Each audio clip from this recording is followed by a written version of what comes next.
Un feliz sábado para todos. Veo algunas caras que son nuevas para nosotros, algunos amigos que nos acompañan. Bienvenidos a la casa del Señor, deseando de todo corazón de que puedan ser bendecidos en vuestras vidas, vuestros hogares. Por ahí atrás tengo alguno más. Bueno, aquellos que nos acompañan, ya sea por primera vez o de otra iglesia, desearles lo mejor. Dos cosas antes de abrir la palabra de Dios. Estuve orando por ustedes todo este tiempo, desde que sabía que tenía que hoy abrir la palabra de Dios. Así que oré por ustedes, pero oré solamente por los que están acá, porque oré por los que habrían de escuchar el mensaje de hoy. Así de que sus corazones deben ser movidos, porque oré para que el Espíritu Santo tocara sus corazones y el mensaje de hoy les pueda servir para vuestras vidas. Yo ya he sido el primer beneficiado, porque al estudiarlo, la verdad, me ha hecho mucho bien. Y en segundo lugar les quiero decir esto, algo que dije la vez pasada. Por favor, hagan este ejercicio. No me miren a mí. No piensen en Fernando. No piensen en mis cosas, en mi vida, no. Quiero que escuchen la voz de Dios. Por favor, concéntrense en eso. Que Dios nos quiere hablar hoy. Y de esa manera escucharemos lo que Dios nos quiere decir a cada uno de nosotros como personas y como iglesia. Y ahora sí voy a leer el texto central de hoy, que está en el libro de Joel. Joel, capítulo 2, versículo 25. Joel, capítulo 2, versículo 25. Joel está después de Oseas y antes de Amós. Un versículo que no nos puede decir mucho, ¿no? Pero ya vamos a descubrir qué quiere decir. Joel 2:25, leo. Y os restituiré los años que comió la oruga, el saltón, el revoltón y la langosta, mi gran ejército que envié contra vosotros. Acá hay una palabra clave, que es la palabra a la cual le vamos a dar el título del sermón. Restituiré. Yo le puse un título y le puse Dios restituye. ¿Y qué significa restituir? En el original griego se dice shalom. Shalom significa estar en paz con Dios. Muy parecido a shalom, ¿no? El saludo sabático. Shalom es estar en paz con Dios. O sea que la restitución tiene que ver con que mi vida esté en paz con el Señor. Y saben que al hablar de la restitución estoy hablando del momento en que el Señor ha de sacar a flote la iglesia cristiana, tal como Jesús la dejó hecha en la tierra. Va a haber cristianos, va a haber personas que reflejen a Cristo en toda su plenitud, porque eso es lo que queremos ser. ¿Saben qué dijo una vez el autor de la libertad de la India, Mahatma Gandhi? A mí me gusta el cristianismo. Lo que no me gusta son los cristianos. Un hombre famoso en la historia de la tierra. Lamentablemente los cristianos no vivimos a la altura de lo que creemos. Y en la época del profeta Joel, del cual hemos leído este versículo, el sistema económico del país de aquella época, ¿saben ustedes que dependía de dos grandes lluvias? Todo lo que tenía que ver con la economía dependía de dos grandes lluvias. Y nosotros, en el tiempo de Cristo, conocemos como la lluvia temprana y la lluvia tardía. ¿Y en qué consistían estas lluvias? En la primera de ellas, los hermanos de aquella época, conocían la tierra, conocían los tiempos, conocían las lunas, conocían cómo debían de sembrar. Y ellos, cuando ya sabían que iba a venir esa lluvia primera, comenzaban a preparar la tierra, a ararla y a comenzar a sembrar la semilla. Y en aquel tiempo las semillas más comunes eran el trigo, la cebada. Y ellos más o menos ya sabían en qué época caía la primera. Así que ellos se preparaban para eso. ¿Y qué ocurría? Sembraban la semilla, caía la primera lluvia. ¿Y qué era lo que producía esa primera lluvia? Lo que ella producía en sí era que la plantita germinara, que esa semillita germinara, o sea, que saliera una plantita. Esa era la función de la primera lluvia. Era muy importante, muy importante. Sabían cuándo había de venir y cuándo más o menos comenzaría a llover. Y lo que esa lluvia hacía era germinar esa semilla plantada. La segunda lluvia se producía después de varios meses. Mientras tanto, entre la primera y la segunda, ellos debían de cuidar. Y sabe que me familiarizo un poco con esto. Cada vez que estaba en lo de mi suegra, yo veía como ellos hacían los surcos y después, ¿no es cierto?, con una bolsita iban desparramando la semilla y después venía, ya sea con el caballo, porque el tractor no se podía, con el caballo, y venía con el arado, y la posición del arado era increíble, iba tapando justo donde estaba puesta la semilla. Regaban, que venía a reemplazar la primera lluvia, ¿y qué hacía? Empezaban a aparecer unas plantitas chiquititas. Mientras tenía que esperar la próxima riego o lluvia, aparecían malezas. Y entonces, ¿qué tenía que hacer el pueblo en ese momento? Empezar a sacar las malezas u hormigas o todo lo que aquello que pudiera comerse esa semilla. Entonces, entre la primera y la segunda se hacían ese trabajo, hasta que llegaba la segunda lluvia. ¿Y qué ocurría en la segunda? ¿Para qué servía la segunda? El segundo temporal o lluvia era para ayudar a la planta a que llegara a cierto nivel y por consecuencia, ¿no es cierto?, lograra dar el grano. Entonces eran dos lluvias muy importantes y el pueblo sabía que eso era así. Y por mucho tiempo eso ocurrió así. Hasta que llegó un momento dado en que el pueblo, por naturaleza, los seres humanos somos así debido a este gran conflicto que vivimos, el pueblo hizo lo que tenía que hacer. Lo primero, la preparación. Pero en sus vidas había ocurrido algo que no tenía que haber ocurrido. Cuando ellos hacían las cosas como Dios pedía, ¿qué sucedía? Les iba bien. Pero cuando ellos se apartaban de Dios, comenzaban a venir problemas. Y así era. Se portaban bien, Dios bendecía. Se portaban mal y venían las calamidades. Y venían los problemas. Y resulta ser de que cuando Joel está hablando de esto, ocurrió que ellos hicieron los preparativos. Pusieron la semilla, prepararon la tierra, vino la primera lluvia. ¿Y saben lo que pasó? Todo bien. Empezó a salir la plantita, ellos tranquilos, y algo ocurrió. Fíjense lo que dice Joel 1:4. Nos vamos a quedar en el libro de Joel hoy, ¿sí? Así que mantengan sus Biblias abiertas. En el capítulo 1, versículo 4, miren lo que dice.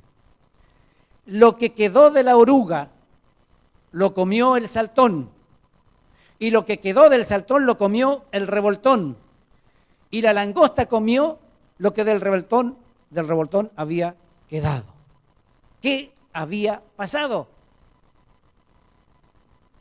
Había nacido la semillita, ¿no es cierto? Ya tenía la plantita su tamaño. Pero vino una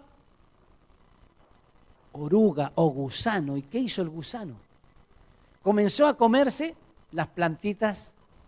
Y lo poco que quedó del gusano dice que vino el saltón. Otro bichito que empezó a comer lo que quedó. Y de lo que quedó del saltón, o sea que vino una plaga, vino otra plaga, después vino otra plaga y después vino la última que era de las langostas. ¿Ustedes vieron alguna vez lo que es una plaga de langostas? Aunque sea por televisión, algún video. Si alguna vez ustedes quieren limpiar un campo o quieren limpiar el patio de la casa porque está lleno de hojas o algunos arbustos, traigan langostas. ¿Por qué? ¿Qué hace la langosta? Se come todo, no queda nada, absolutamente nada parado.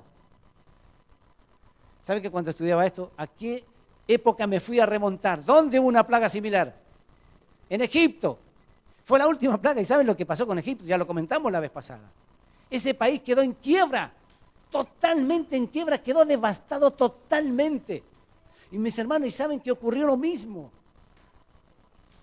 ¿Saben lo que ocurrió con esa última plaga que cuenta acá? Dice de que no quedó árbol parado, no quedó higuera, no menciona la palabra de Dios de que en el versículo 10, el campo está asolado, se enlutó la tierra porque el trigo fue destruido, se secó el mosto, se perdió el aceite, confundió labradores gemid viñeros por el trigo y la cebada porque se perdió la mies del campo, la vid está seca y pereció la higuera, el granado también, la palmera, el manzano, todos los árboles del campo se secaron, por lo cual se extinguió el gozo de los hijos de los hombres. No quedó absolutamente nada. ¿Y por qué sucedió esto? ¿Qué había pasado con el pueblo? Como una y otra vez se había apartado del Señor. Pero resulta ser de que esta vez es como cuando viste el vaso, decimos que se va llenando, se va llegando a un límite que se derrama. Ya el Señor había hecho advertencias anteriores. Ya el Señor les había dicho cuál era la condición de su vida. Y ellos, mientras les iba bien, eran bendecidos por el Señor. ¿Se portaban mal? ¿Les parece más o menos familiar eso? ¿Me porto bien? Todo bien. La familia, el hogar, los estudios, las finanzas. ¿Me porto mal? Y empiezo a tener problemas con uno, con otro. Pero llegó un momento dado en que ya el pueblo había llegado al colmo. Adoraban otros dioses. El templo era cualquier cosa. Es por eso que en unos versículos más adelante le llama la atención a los sacerdotes, a los dirigentes del pueblo, de la iglesia. Y fue así como el trigo fue destruido, se secó el mosto, el aceite pereció, se secó la vid, pereció la higuera, la palma, el manzano, los árboles y el gozo de los hijos del hombre. Una plaga cual nunca había habido en la tierra. La tierra quedó desierta. Y saben una cosa, que Dios permitió que esto ocurra. Y acá quiero aclarar algo. Vieron de que normalmente nosotros decimos que cuando ocurren cosas malas, decimos que Dios castiga. Y es Dios el que hace ese tipo de cosas. Yo alguna vez expliqué que en el lenguaje del Antiguo Testamento, muchas veces ellos decían que los castigos venían de Dios.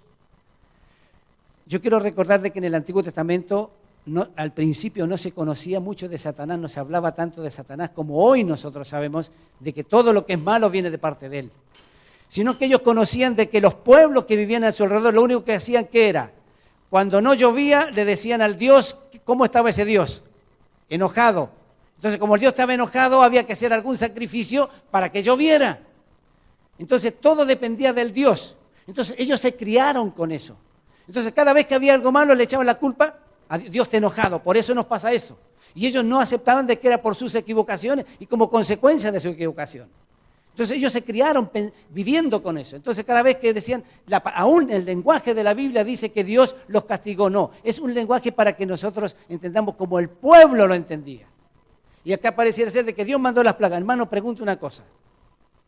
¿Dios envía los terremotos? ¿Dios envía las inundaciones? ¿Dios envía criminales? No.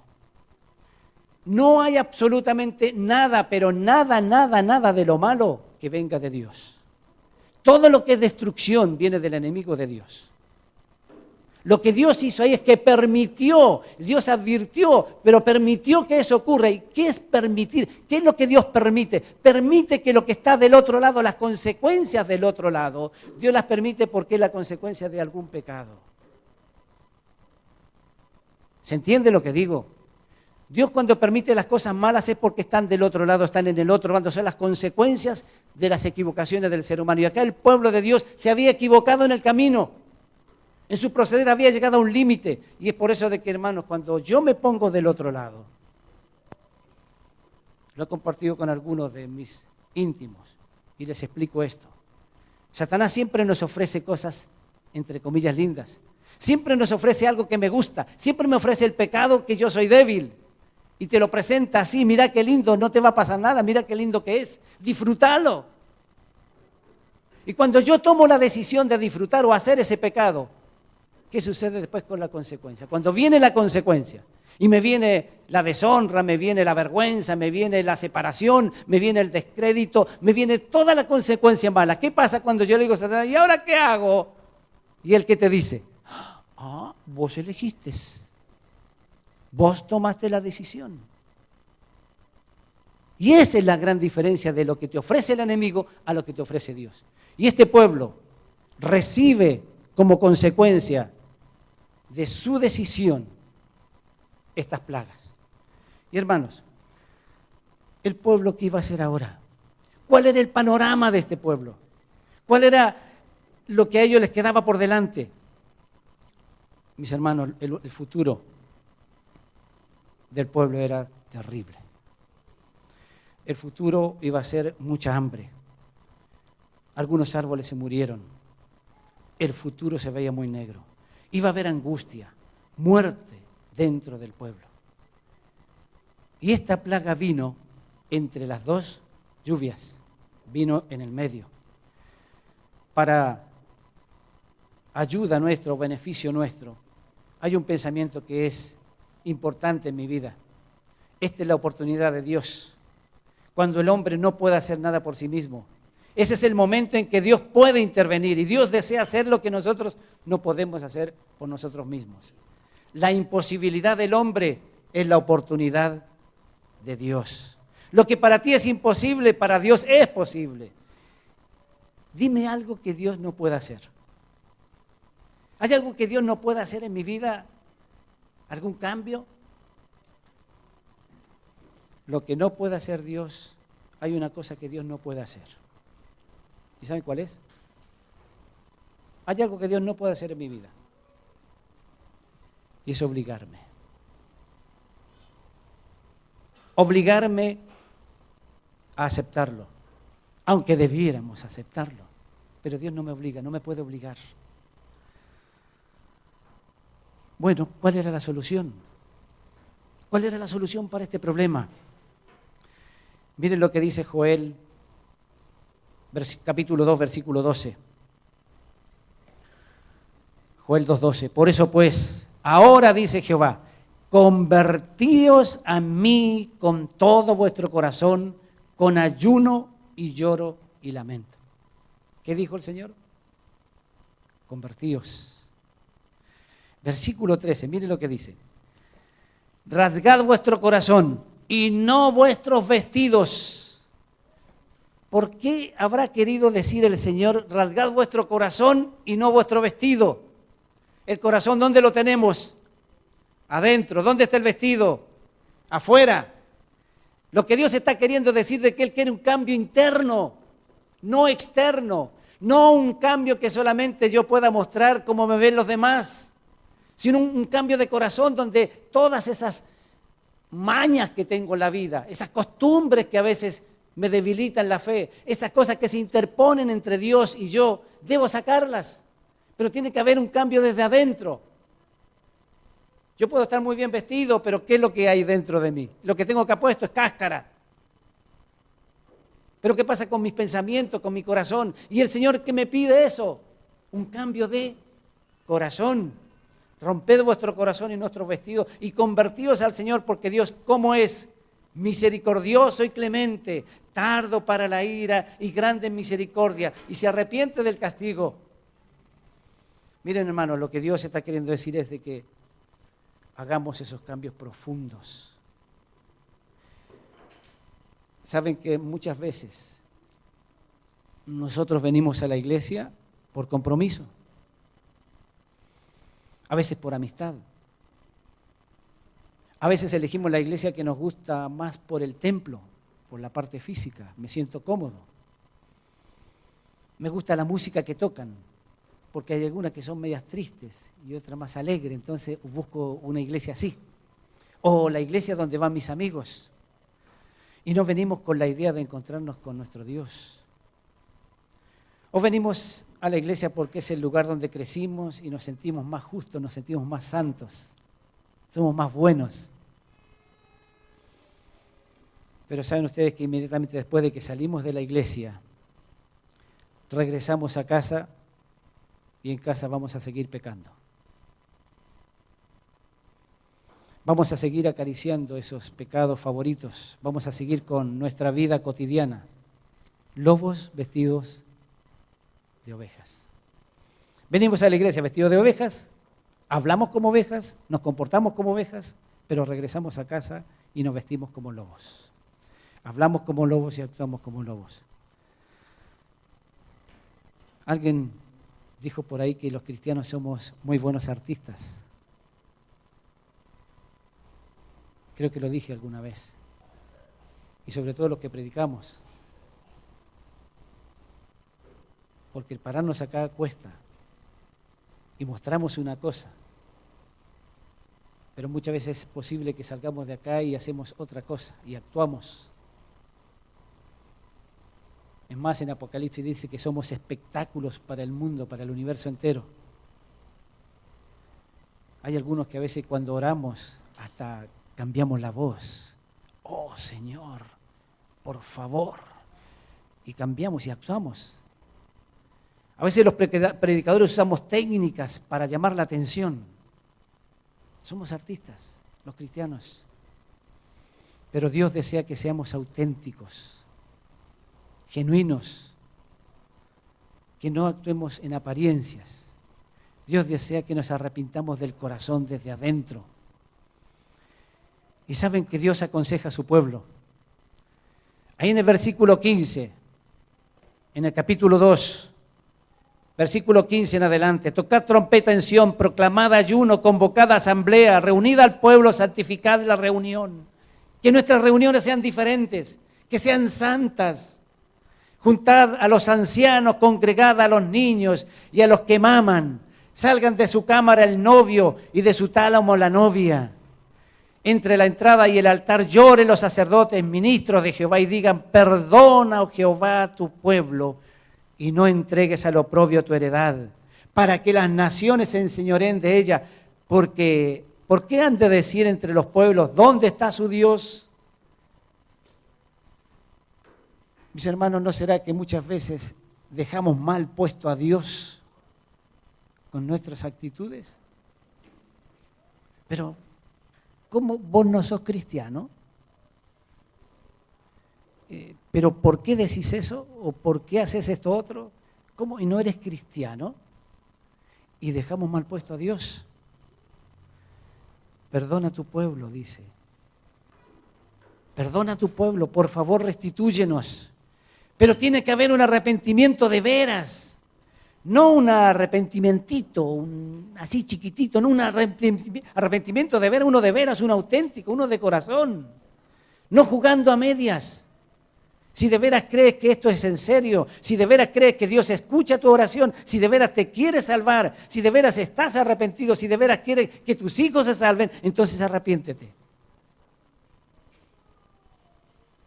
Arrepiéntete de corazón, cae de rodillas, reconoce tu situación. Si tienes algún problema con tu esposa, tu esposo, o tus hijos o compañeros de trabajo, no intentes cambiarlos a ellos. No le digas lo que tienen que hacer, y normalmente sucede eso en nuestra vida. Cuando yo quiero arreglar alguna situación, algún conflicto, normalmente ¿qué hago? Quiero cambiar al otro y siempre le estoy pidiendo al otro que él cambie. No, el Señor no quiere eso. El Señor quiere que tú arregles tus cosas, tu vida, sin preocuparte. Déjalo al otro tranquilo. Si tienes un problema con tu hijo, bueno, fíjate en qué puedes haber fallado tú. No recrimines tanto a tu hijo. Arrodíllate de corazón y dile, Señor, ¿en qué me he equivocado? Padre, ayúdame a entender cuál es mi falencia, cuál es mi debilidad, cuál es el pecado que estoy haciendo para que mi hijo sea así o no tenga una buena relación con mi hijo. Si tengo un problema con mi esposa, no trates de cambiar a tu esposa, no. No le digas lo que tiene que hacer. No le digas que si ella hace esto, yo voy a hacer esto otro. No, cambia tú, arregla tus cosas con Dios personalmente. Arrodíllate y el Señor te va a escuchar. No tratemos de cambiar al otro. Soy yo el que tengo que arreglar mis cosas con el Señor. Y cuando el otro sí vea que mi vida es diferente, que yo tengo una relación con Dios, que hago el esfuerzo de vivir en armonía con Él, ahí sí el otro va a ver qué pasa y va a tratar de imitarte. Pero cuando yo intento lo otro, mis hermanos, solamente para seguir con el conflicto. Esa es la receta, esa es la solución. Si yo hago eso, mire lo que dice el Señor. Versículo 18, 2:18. Y Jehová solícito, acá dice solícito, en otra dice celará por su tierra, perdonará a su pueblo. ¿Sí qué? Si el pueblo que hace se humilla, reconoce cuál es su condición. Mis hermanos, ahora viene lo poderoso. Ahora viene lo extraordinario, lo único, lo máximo, lo que Dios solamente puede hacer, y eso es un milagro. Yo les puedo decir de que en esta parte del tema, a mí lo que me impactó del tema, lo que me ha ayudado en mi vida todo este tiempo, mientras lo preparaba, es esto que viene a continuación. Lo que puede hacer Dios. ¿Vieron que Dios siempre nos sorprende? Siempre nos sorprende. Siempre nos responde de una manera que no cabe en nuestra mente, que el ser humano no puede pensarla como él la piensa. Y miren lo que ha sucedido. Recordemos la historia. Habían preparado la tierra, habían puesto la semilla, había venido la primera lluvia, ¿no es cierto? Había germinado la semilla, vino la plaga y estamos en esa situación de la historia. Pero ¿qué sucede si el pueblo se arrepiente? ¿Qué sucede si yo me arrepiento en mi vida? Vino el milagro, versículo 23. El milagro que Dios hizo en aquel tiempo. Vosotros también, hijos de Sión, alegraos y gozaos en Jehová vuestro Dios, porque os ha dado la primera lluvia a su tiempo. ¿Estamos de acuerdo? Habían sembrado, había venido la lluvia primera a su tiempo, correcto. Y hará descender, ¿qué cosa? El milagro. Sobre vosotros lluvia temprana y tardía como al principio. ¿Amén? ¿O no? ¿Qué es lo que está queriendo decir el versículo acá? Que si ustedes hicieron el trabajo, ustedes prepararon la tierra, vino la lluvia temprana, germinó la semilla, pero había un pero en el medio. ¿Cuál era? Tu vida y mi vida.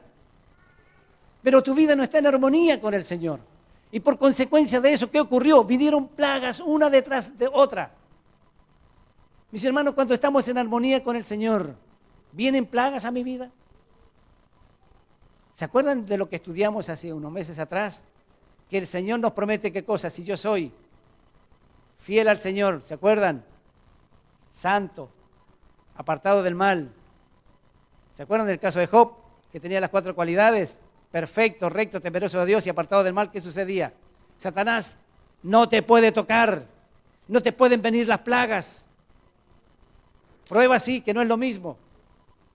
Las plagas siempre son consecuencia de pecado, de destrucción. Las pruebas son para crecimiento, para pulir nuestro carácter, pero las plagas son consecuencia de las decisiones mal tomadas. Y esta es instancia, ¿qué había ocurrido? Veníamos en la primera lluvia y el Señor, ¿qué promete? Si cambias, ¿qué le dijo al pueblo? ¿Qué cosa iba a hacer? Le iba a mandar nuevamente, ¿qué cosa? La primera lluvia. O sea, vuelvan a sembrar. Pero mirá que ya es fuera de época, nosotros sembramos por ahí por en enero. Y ya estamos en marzo. ¿Y cómo voy a sembrar en marzo si no se puede? Porque los tiempos no dan. ¿Y el Señor qué hizo? Sembra en marzo. ¿Tienes alguna duda? Sembra en marzo. ¿Y qué pasó? Prepararon la tierra, pusieron la semilla. ¿Y qué vino? Vino la lluvia. Mi hermano, eso es un milagro. Pero claro, alguno puede pensar, no, pero esta era la segunda, la que faltaba. Porque faltaba la segunda. Alguno que dude, alguno que no conozca y no quiera ablandar su corazón puede dudar. Y el Señor mandó esa lluvia. ¿Y qué sucedió? Y salió la plantita. Germinó. Y con el tiempo pasado, los meses, ¿qué sucedió? El milagro mayor. Vino una tercera lluvia ese año. Una tercera tormenta. ¿Y qué sucedió? Entonces la plantita llegó a su medida para dar el fruto. Yo me imagino que ustedes van haciendo una lectura interna, ¿no? Me imagino que ustedes no están solo pensando en la tierra, cómo sale la plantita. Me imagino que ustedes son personas inteligentes. Yo de acá los conozco bien.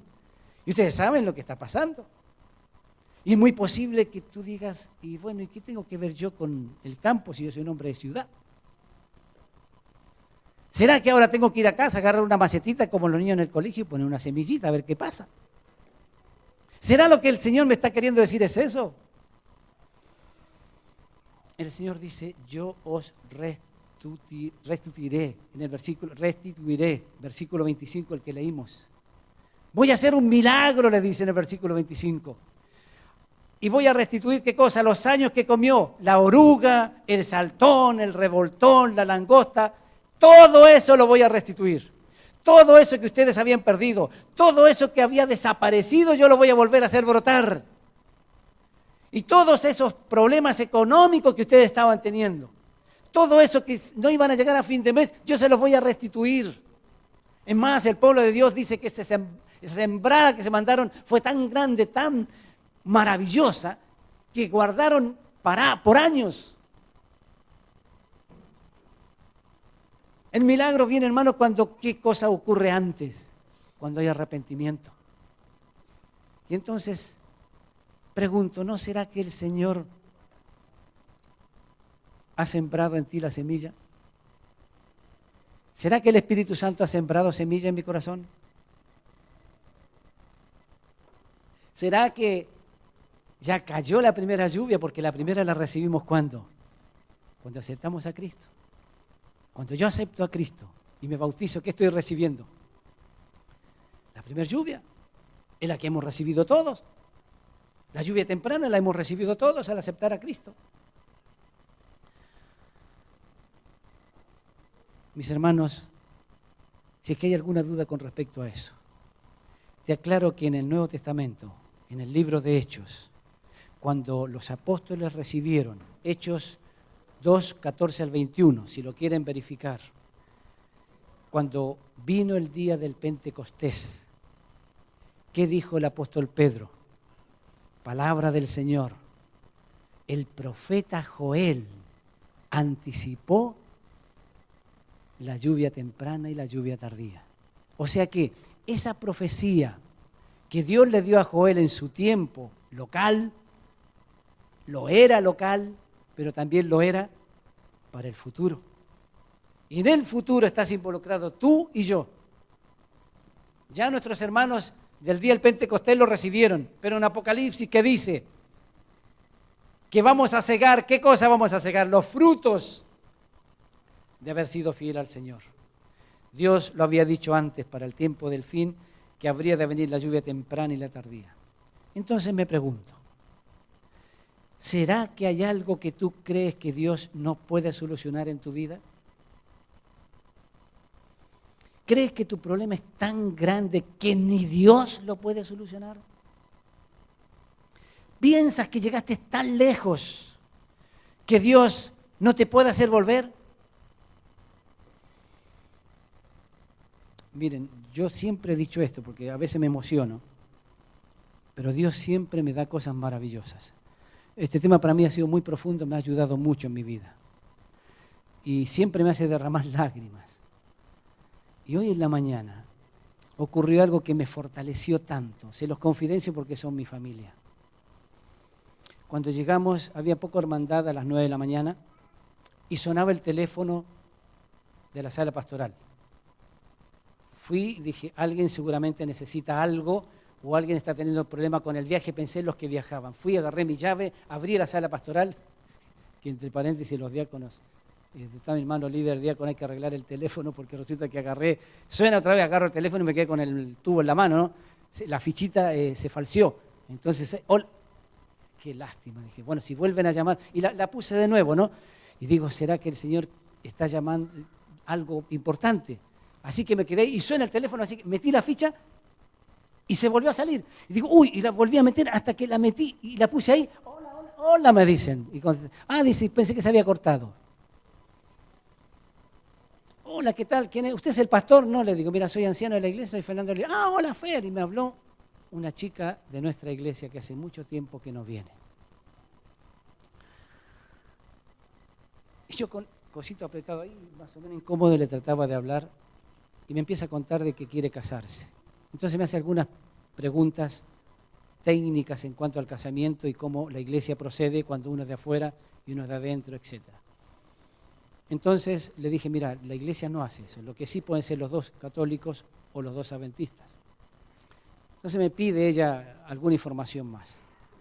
Y le digo, mira, yo te aprecio mucho porque te conozco, hemos tenido una linda relación con la familia, me empezó a contar algunas cosas de la familia.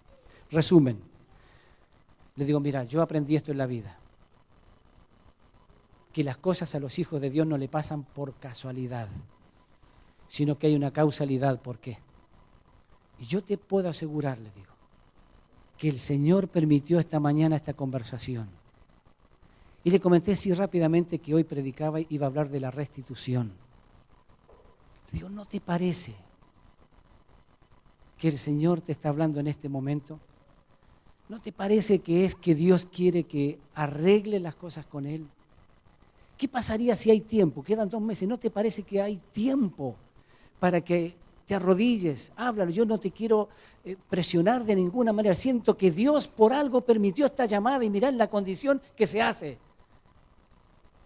Te invito, por favor, te invito de parte del Señor, reconsidera tu vida.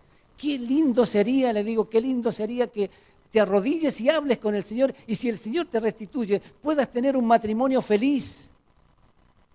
Los matrimonios cuando son de 2, le digo, son tristes y fracasan. Pero cuando el matrimonio es de 3, cuando está involucrado quien creó el matrimonio, le digo, vas a tener seguridad, vas a tener protección, vas a tener problemas, pero vas a tener protección de parte de Dios. Y dice, sí, tienes razón. Le digo, por favor, te doy mi número, sí, dámelo, me dice. Llámame cuando quieras, si quieres hacer algún arreglo, quieres que te visitemos, por favor, le digo.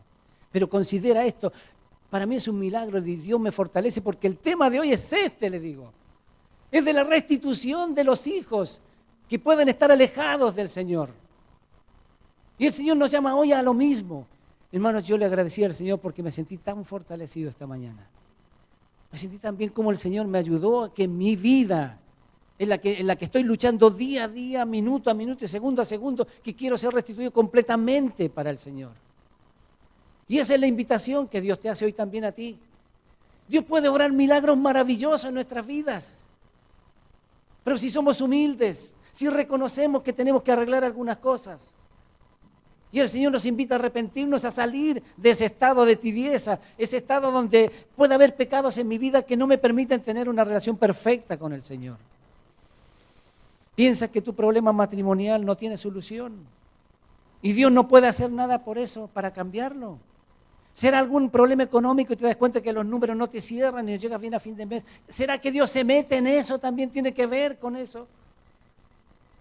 Recuerdo con tristeza que mi hermano, yo le hablaba esto de Dios, me decía, no, dice, yo a Dios no lo molesto.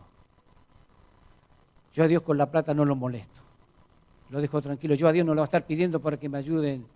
Yo tengo que valerme por sí solo y con mi trabajo y por lo que yo trabajo gano y con eso tengo que vivir. No lo tengo que estar molestando a Dios. ¿Será que Dios se molesta porque le vas a decir que tienes un problema, que te equivocaste en la finanza, que a lo mejor te metiste en lío en comprar algo que no tienes que comprar, que era primera necesidad, ahora estás ahogado? ¿Será que Dios se mete en eso o no? Dios quiere hacer un milagro en tu vida. Quiere restituirnos de todo lo que hayamos podido perder, como causa del pecado, por supuesto, recuperar la familia, recuperar la situación económica, recuperar tu lugar en la iglesia, que a veces sentimos vergüenza porque nos hemos equivocado. No, mi hermano. El que acusa día y noche, ¿quién es? Satanás. No nos convertamos en agentes satánicos cuando acusamos a aquel que se equivocó. No, no cometas nunca ese error. Te conviertes en un agente satánico cuando acusas al otro. Y eso es lo que Él quiere. Dios restituye, pero tiene que haber un arrepentimiento. ¿Quieres recuperar a tus hijos? Recuperar tu estima propia. Que no te sientas que no vales nada. Para Dios vales mucho. Dios quiere restituirnos. Como iglesia, como pueblo, tenemos que volver a Dios. Debemos arreglar las cosas entre nosotros. Y a veces esas diferencias son producidas por el enemigo. Él es el que mete cizaña entre nosotros. El que hace discutir, el que yo te mire mal, el que no me gusta cómo piensas o cómo actúas. A menos que no nos arrepintamos, Dios no derramará su poder en nuestra vida. Seguiremos distanciados, enojados y la iglesia no prosperará. Debemos aprender del pueblo de Israel reconociendo sus pecados. Se arrepintieron y fueron restituidos. Seamos humildes al llamado de Dios. Convertidos de todo vuestro corazón, reformar nuestro corazón con ayuno y llanto. Santifiquen la reunión, llamen a los ancianos, lloren los pastores. Y cuando tú, en forma individual, quites el amor al mundo, los deseos de supremacía, deseos de sobresalir, dejar de hacer daño a tu compañero y dejar de hacerte el Satanás criticando y creas problemas en la iglesia. Y cuando comiences a orar por tu hermano, y cuando comiences a orar por los que te avergüenzan, cuando ores por los que te ataquen, ores por los que te persiguen, cuando trabajes para el Señor, solamente en ese momento Dios comienza a hacer cambios en tu vida. Y el Señor comienza a darte la lluvia temprana. Y en ti germinará esa plantita. Y en ti comenzará a crecer esa plantita. Y esperarás a que Dios nos dé la lluvia tardía para tener el fruto conveniente. Pero eso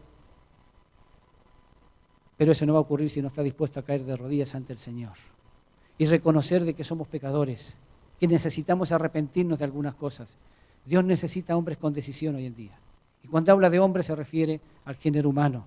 Dios necesita hombres con pantalones, hombres y mujeres humildes.